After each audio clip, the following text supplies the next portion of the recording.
Welcome to the Design Build Institute of America's Design Build Delivers podcast. I'm Kim Wright at DBIA's national headquarters. After a year like this one, don't we all need something inspiring to celebrate? Well, that's what we hope today's podcast will provide for you as we introduce this year's Design Build Project of the Year. It's a celebration of collaborative success that has transformed a community icon. The Riverfront Park U.S. Pavilion in Spokane, Washington has been a landmark since its creation for the 1974 World's Fair Expo. But over the years, it lost its luster a bit, becoming cluttered and underutilized. That's until the design build team, led by Matt Walker, the city's owner representative from Hill International, design builder Clancy Welsh with Garco Construction, and designer Keith Gomez with NAC Architecture, delivered a project of a lifetime. Let's meet them today.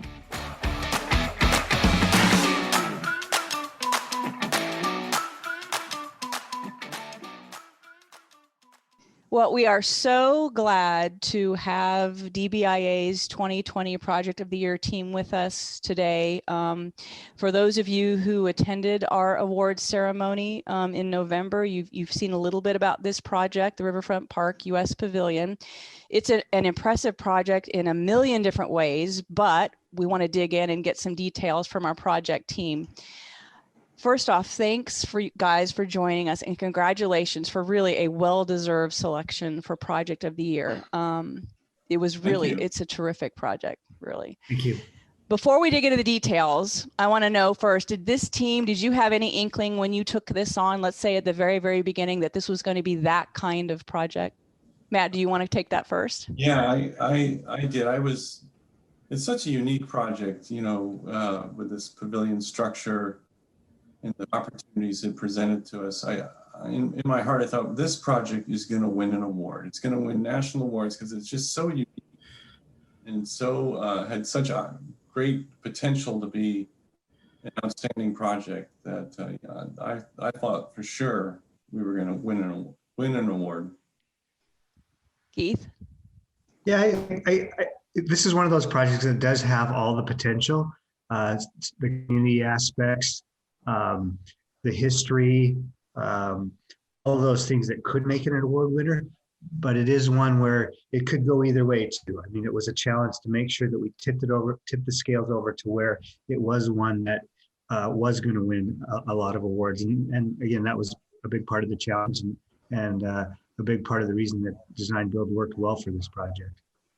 And Clancy, I think that the dream and then the delivery are sometimes two different things when it comes to delivering. Did you have any doubts? Yeah, I think it's always amazing when you're doing a design build and you're actually out there presenting to win the project, how excited you are about it. And then you get it and you start to look at some of the challenges that you're not looking at when you're presenting yourself as the team to solve all the challenges. And so, yeah, there was that, we win, we're excited, and then it's, oh boy, we got a lot of work ahead of us, especially because the pavilion is a generational facility. Riverfront Park has been around for a long time here, and it's kind of the heart of Spokane. So what we were going to do, which we didn't know what we were doing early on, will leave a mark on Spokane one way or the other. Well, that's the perfect setup for, let's go to the 10,000 foot level and give me the big picture. Tell me what Riverfront Park, the pavilion, was all about. And let's just start there really broad. Matt, do you want to kick it off and then you guys just jump in? Yeah, I think if you sum it all up, the owner wanted something to draw people back into the park, back into the community. It's basically the community's living room. And I mean, the scope of work was, we had a few particulars, but generally it was like, hey, design something incredible that is going to draw people back into the park.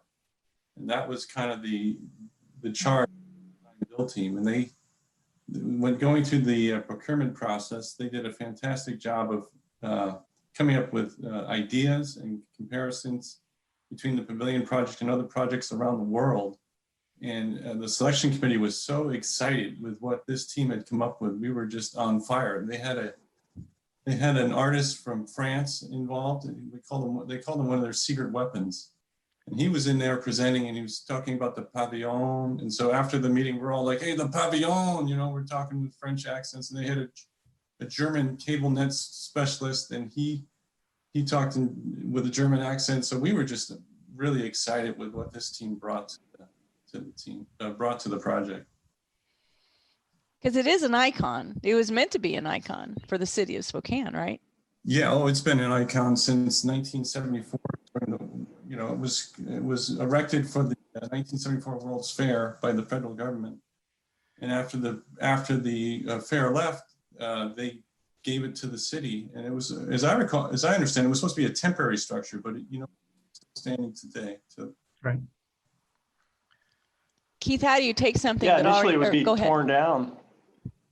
No, Well, go no, ahead. I was just initially it was going to be torn down afterwards, and so the city of Spokane worked with the federal government to try and retain it. Unfortunately, it was built, especially the canopy itself. Really, the structure was obviously built for the long standing, but the canopy that covered the entire portion of the cable net structure was not intended to last more than really even to go through one of our 4 seasons of winter and snow. But ultimately it started to tear about 5 or 6 years into its existence. Is there a new unique challenge, Keith, taking something that already exists as an icon in a city and then try to repurpose that in a new way and breathe new life into that? Well, it's obviously, it's a little bit intimidating, that's for sure. The Pavilion is in Riverfront Park. Riverfront Park is in the heart of the city. And the Pavilion's on an island in the park, in the center of the park. So everything about it is front and center. It's something that when they do drone flyovers to show the city on the nightly news, there's the Pavilion. If Gonzaga University has a basketball game and it's on ESPN, during breaks, they show pictures of the Pavilion. So it is something that gets a lot of attention. And it's always been something in the city that from a distance, it was pretty iconic. But once you got closer and closer, it was a little bit more of a disappointment. There's this cool cable net structure, and then inside it was really a bit, like I said, a bit of a disappointment. They had added a bunch of things over the years that tried to enliven the Pavilion, and those things were sort of marginally successful. Ice skating rink, an exhibit hall, carnival rides, all of that, what we called noise. And one of the first things that we did in the project was to eliminate that noise and get it back to the original structure. And then tried to focus moving forward on making it an iconic element that was great from afar, and then also great when you arrived.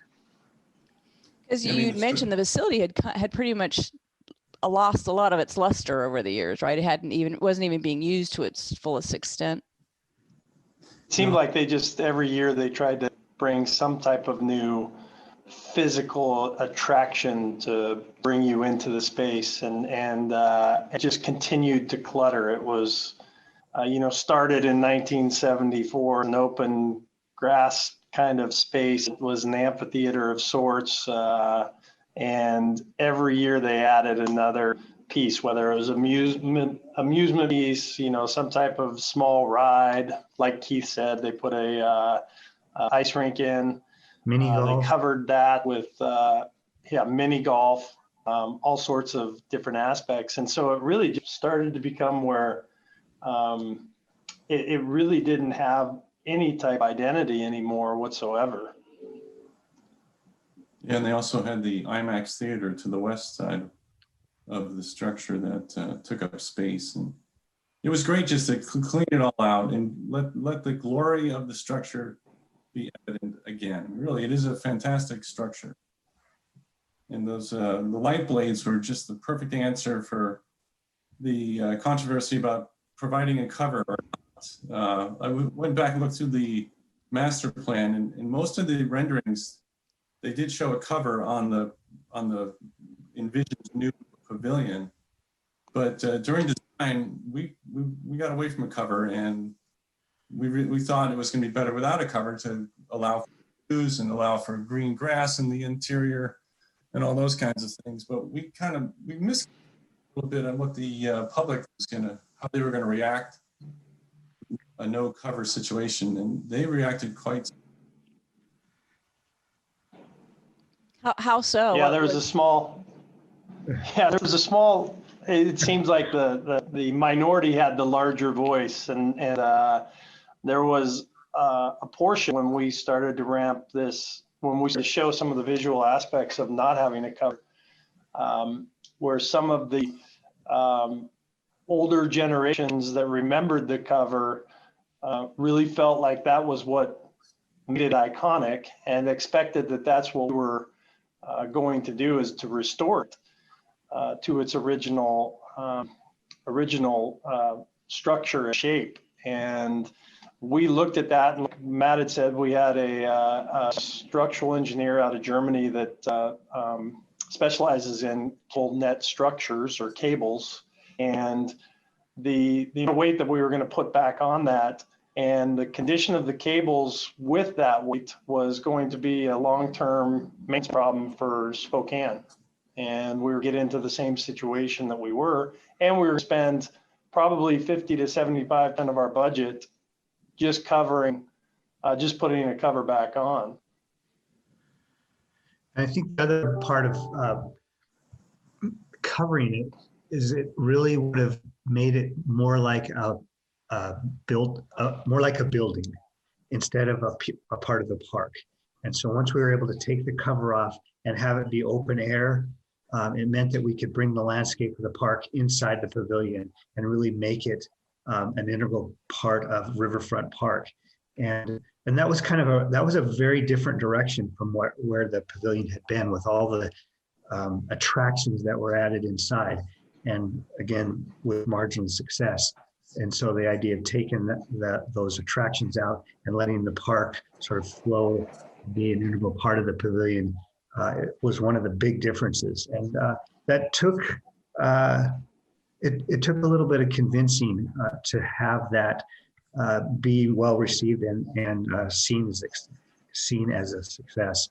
It seems like there was a stretch of time when, in the beginning of the project, when the pavilion was on the front page of the local newspaper about once a week, and it wasn't necessarily good news. It was that vocal minority that Clancy talked about, wondering, where we were headed with this project. And ultimately, when we developed the light blade concept, that's what really, no pun intended, but flipped the switch and sort of changed people's opinions and sort of the vision of what we could accomplish with the pavilion. I think one of the things when you look at this overall, I think one of the things that made this such a success for us as a team, and this includes the owner, who was, while they had a significant amount of people involved in decision making, they also were, and that's through Matt's leadership as well. When we stuck to some of our 9 basics that we wanted to solve, they worked with us to get that message out and to get public popularity behind it. And we did early on in this setup. We wanted to reconnect to the river. If you haven't been to Spokane, the Riverfront Park is on, right next to the river that runs through it, which is dynamic portion of what makes the park so special. We wanted to connect back to that from the pavilion, which is right next to the river, just a little bit elevated from it. Because of that, we wanted to create this elevation so you could even get closer connection to the river from that elevation. We knew we needed illumination of some sorts. That was the development of that from the beginning is one of the successes that the design build process gave us. And then the last one was we had to create some type of shade. We do have 3 to 4 months here where it's extremely warm. And if you're in the middle of that, on that floor, it can be pretty challenging. We have an event every year, Hoop Fest, which is, I think, one of the largest in the country, that brings hundreds of thousands of people here. And you'll just bake in that pavilion if you don't have a little bit of coverage. I think this illustrates a little bit about the team dynamics in that Clancy, the contractor, just did a real excellent job of presenting the four main architectural concepts. And it just shows how we were all on board, all on the same page, had the support of the owner, all moving forward, and always working towards accomplishing those four concepts that we had developed early on in the project. One of the reasons why we went progressive design build was because we wanted to control the cost in this. And this was a really tough project to design.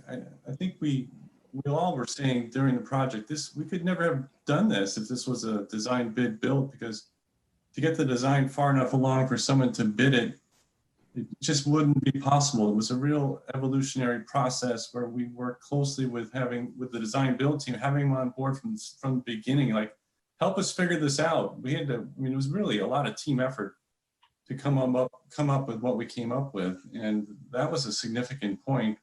But where I was going was the target value design. Garco Construction had various buckets, if you will, for the light blades. I think initially the budget amount was like 1.8 million.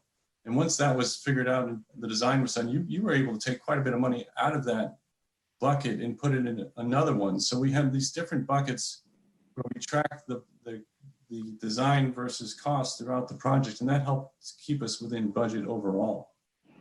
Those buckets were important to us, and the target value design is something that really strived in the last 5 or 6 years. It's kind of you hear it a lot, but do you really use it? This was a really actually a much easier way to do it, because once we had those 4 design elements, we established budget associated with that. We had certain amounts, from a utility standpoint, some things that aren't necessarily the architectural aspects that had to be addressed from the budget standpoint.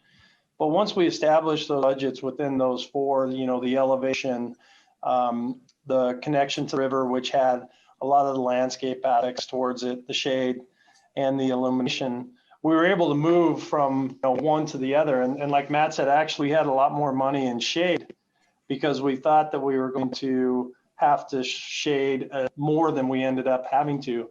And that's, we talk a lot about the light blades and how beautiful they are. I think the solution on the design element with the shade and the architectural aspect that actually became was one of our successes, especially from a budget standpoint, because initially we were looking at twice as much, $1 million plus in shading. And we were able to solve that, in the $600 range, and do it both aesthetically and functionally. Well, and that's interesting, because that's exactly what I was thinking. Is it's so interesting because that LED canopy is such a remarkable element, and this is where a podcast unfortunately fails, because your listeners can't see it, so they're going to have to go look at a picture while we're talking about this to understand. Yeah. I think most people would, when you see something that is that dramatic and that impactful, you would think that everything stemmed from that. And what you're saying, it was a collaborative solution to one of your project problems that has ended up, I think, being one of the most remarkable and memorable pieces of the project from a visual perspective. And Progressive allows that to happen. You came to that collaboratively as a group, right? Yeah, I think that the evolution of the light blade solution was pretty interesting. We always had illumination as an idea, as a concept that we wanted to accomplish. First, we started thinking that we might string LED lights on the pavilion cables, almost like lights on a Christmas tree.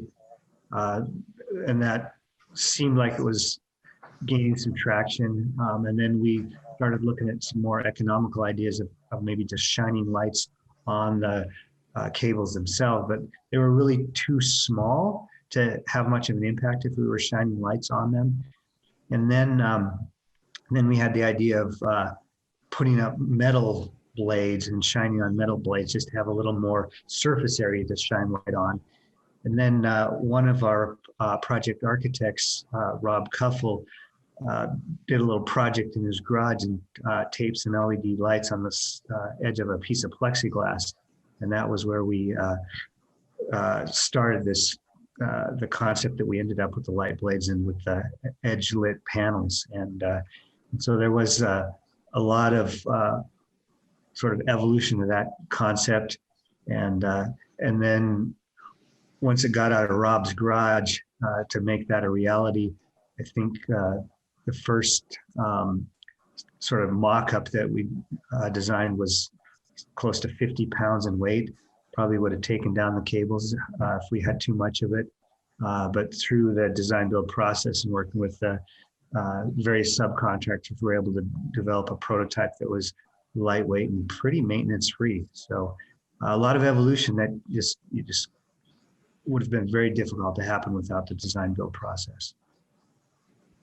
Yeah, I carried from NAC's office to the library where we were having the meeting with the owner, which was about 5 blocks. I carried the first, the prototype, which was a 5-foot piece and weighed 40 pounds. It was 8 pounds foot. And I had to switch from arm to arm the entire way. We got into the meeting and it was one of those, and we were all excited about it because we'd seen it. And we turned the lights off. And what was amazing is the amount of light that transfers through this, you know, and the original one was plexiglass. We ended up going with a much more durable and surface and at the end. But I knew as the contractor, I was in trouble because what we showed them was going to happen one way or the other. There was so much excitement in the room. There were probably 30 people in there. We had the lights off. It looked like a disco show or a nightclub going on in the middle of this meeting at noon in the library. And it was it was a really special time. I mean, it was one of those where you're just so excited about the process, and NAC coming up with the idea was just one of those that, you know, you're so fortunate to have the team at that point. And more so than they recognized that we were going to have to move some money from our original illumination budget or out of another area. And Guy Molson, who's not on the phone, was our landscape architect. And we had talked a lot about doing absurd topography, spending a significant amount of money on landscaping through this. He was so excited about this, he recognized that we were going to have to simplify our landscape plan and utilize some of that money to go towards these blades. And through that process, we went from 8 pounds a foot to 1 pound a lineal foot with the light blade development itself, which basically means it puts zero strain on the existing cable structure. That first meeting when we brought the light blades in was like Clancy said, it was pretty cool. One of the city officials who was the biggest proponent of having the pavilion covered was sitting next to me and sitting next to the light blade. And after we finished that item on the agenda, he just ignored the rest of the meeting and was playing with the light blade the whole rest of the meeting. And having that switch of support was pretty instrumental in having it move forward. That's kind of your classic case of moving from dream into deliverability, right? Which is not always, I mean, there's a lot of creative tension sometimes to make, you just described how you've got to move money from one bucket to another. I mean, that is your classic team mentality. The team wants to deliver project success. And so therefore everybody's got to come up with the give and the get to make that happen. Sounds like that's. Yeah, and you're right. It's the dream and the delivery was, that was such an exciting day. And like I go back to when we originally won the project and how exciting it was. And then it's like, oh, we got to get to work. I had 10 months between when we had come up with this to when we turned lights on, where a lot of nights just going, if this doesn't work, I got to move out of Spokane. I mean, my family's been in Spokane for generations. My father was the project engineer on the original Pavilion in 1973 and 74. And so we went down together at about 10:30 at night.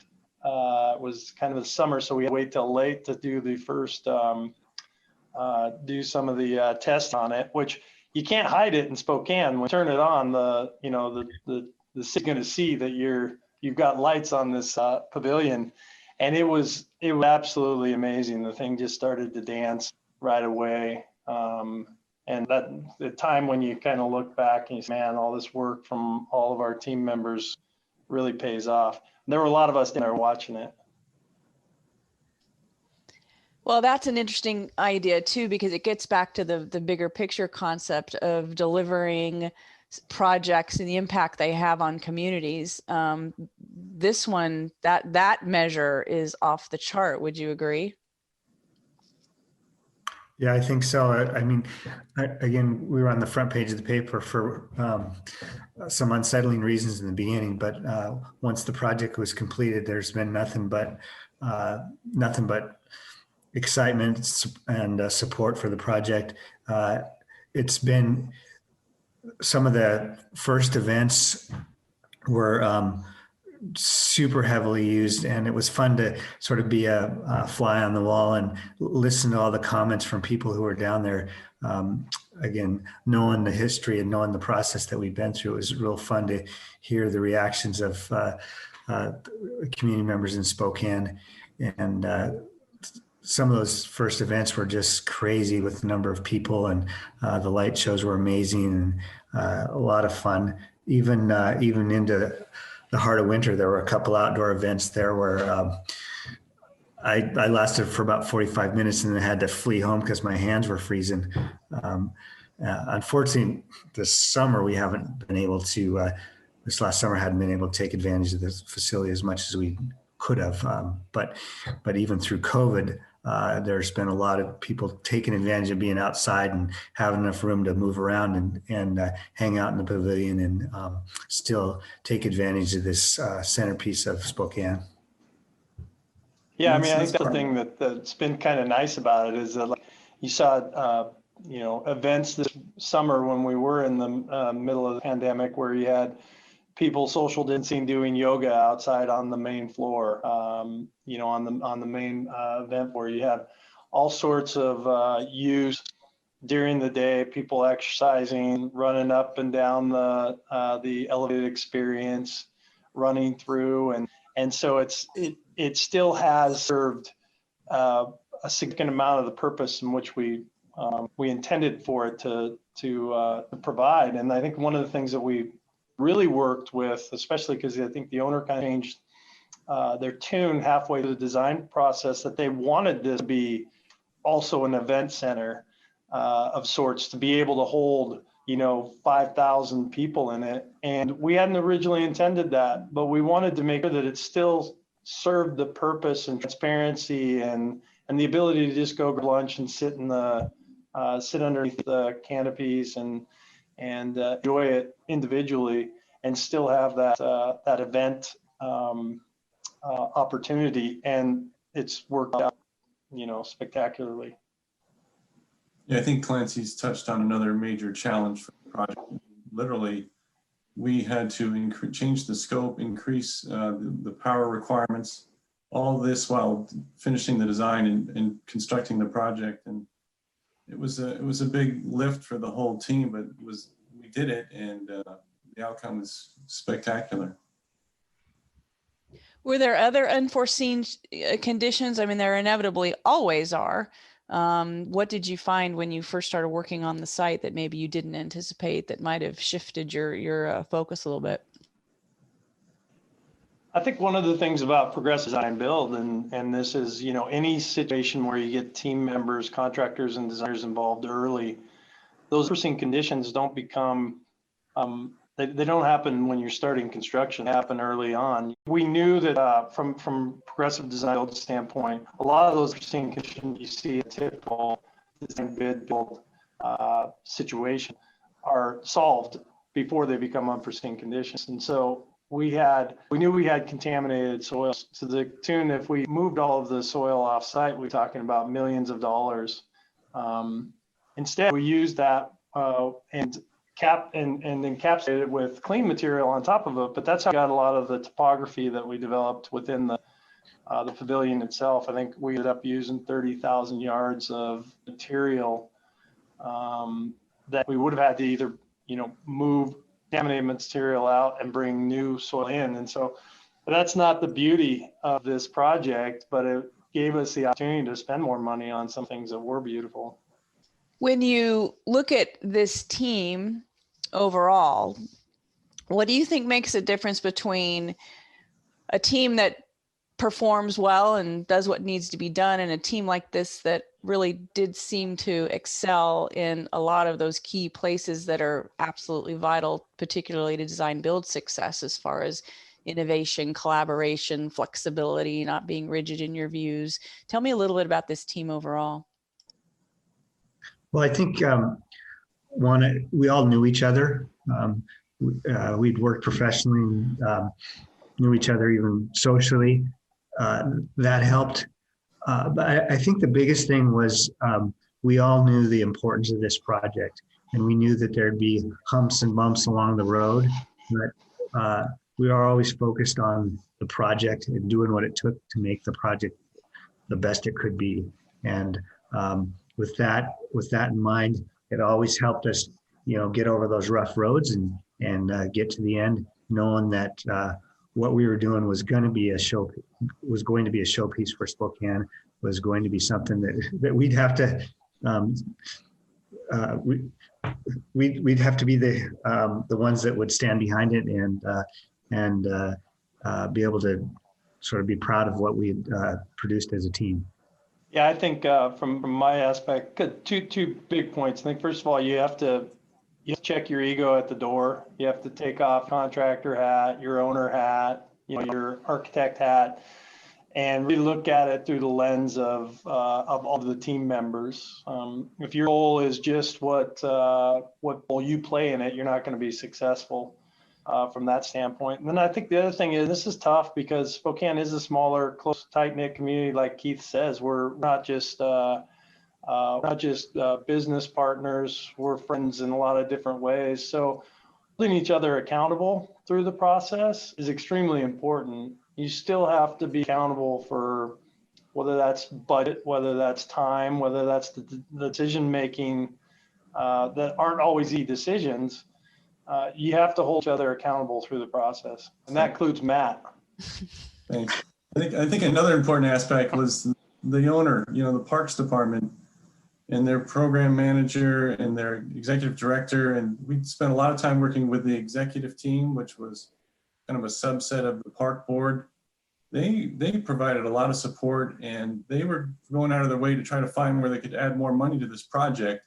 And they did. They were very successful at that. We added, $4 million to the project because they knew they were getting a good thing here, and they wanted to see all these enhancements worked into the project. So I think hats off to Riverfront Park and the park board for their vision and their willingness to take risk and to go with this project. But this was the first progressive design build, and the first for such a kind of in the public project. So we built their design build project, natural gas facility. They switched all of their maintenance bills over to natural gas about 5 or 6 years ago. Totally different type of project, and that's where progressive design build for this. They knew what they wanted on that project, but you're right, Kim. The owner is key. This is not an easy project for Spokane, for the Parks Department to lead because of how much public scrutiny there was involved in it.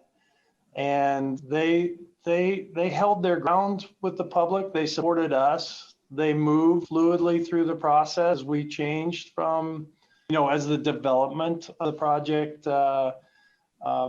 moved through the different phases. Garrett Jones, who is now the Parks Director, is a young guy, and he took over halfway through as Parks Director. He's part of the team early on.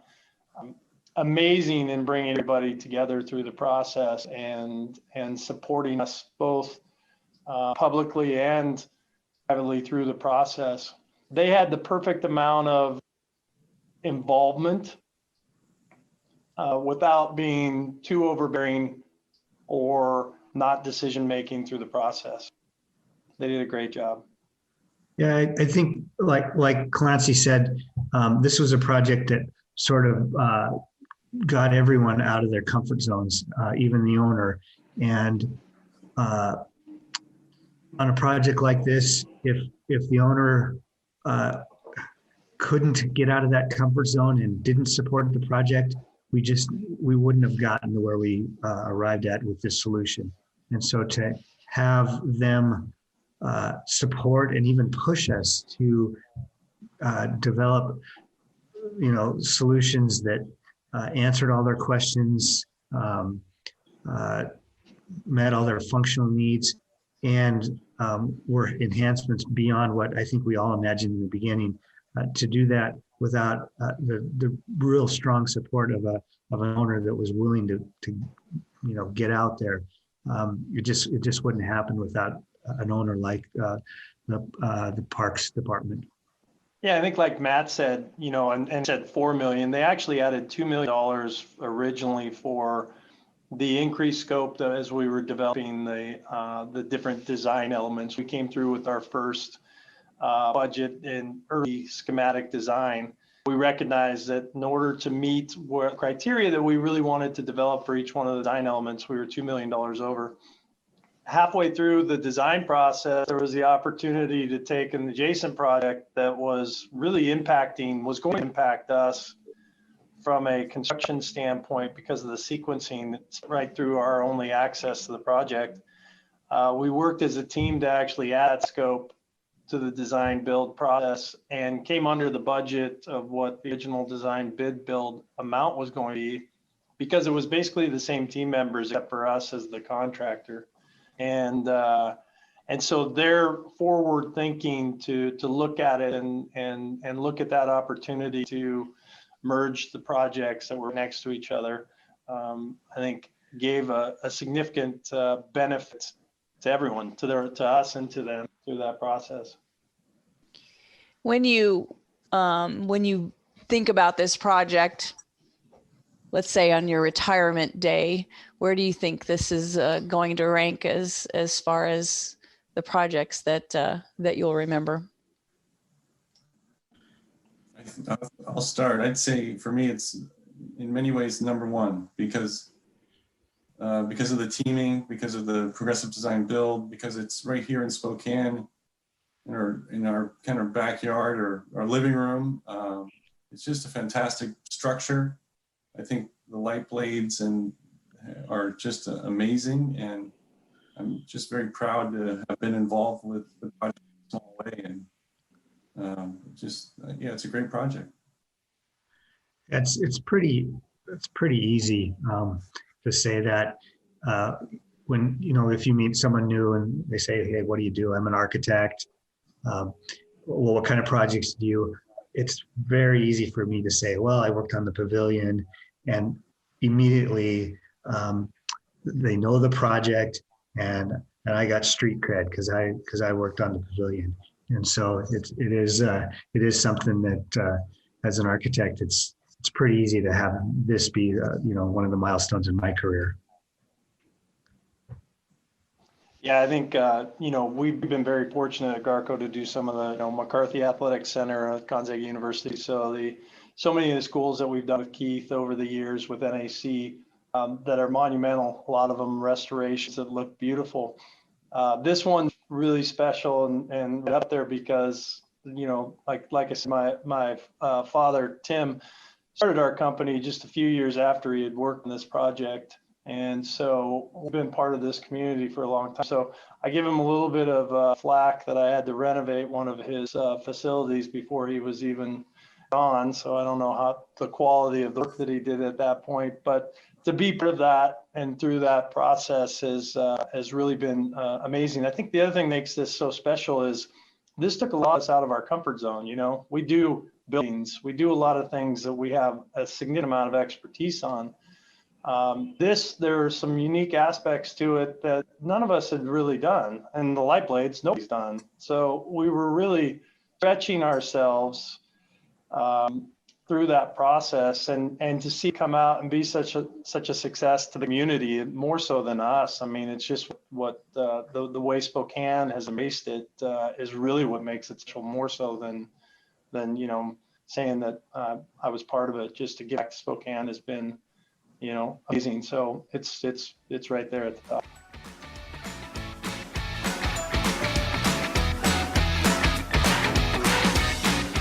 We hope you'll take a moment to look at the videos and photos of this impressive project of the year to get a real feel for the impact it makes in the community. You can find more at the Project Awards page at dbia.org. This is the final podcast of the year, and we hope you'll all have a terrific holiday season and join us in saying a heartfelt goodbye to 2020.